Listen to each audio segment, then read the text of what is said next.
আজকে সামান্য কয়েকটা ভিউসের জন্য, সামান্য কয়েকটা ফলোর জন্য, লাইকের জন্য আপনি গান বাজনা, খারাপ অশ্লীলতা ফেসবুকের মধ্যে, ইউটিউবের মধ্যে, টিকটকের মধ্যে আপনি ছাড়তেছেন।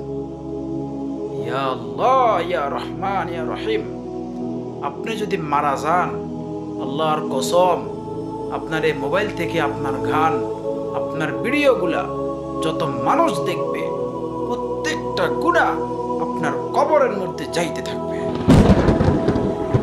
আপনি কি সেগুলো চিন্তা করেন না? আল্লাহ আপনাকে একটা ব্রেন দিয়েছে, মাথা দিয়েছে। এই মাথা খাটিয়ে এমন এমন কাজ করতে হবে, যে কাজ করলে আপনার জন্য, আমার জন্য দুনিয়া এবং আখেরাতে সফলতা আল্লাহ দান করবে, দুনিয়া এবং আখেরাতে ভালো ফলাফল আল্লাহ দান করবে। এমন কিছু কেন করে যাব যেন আমার কবরের মধ্যে আযাব চলতে থাকে?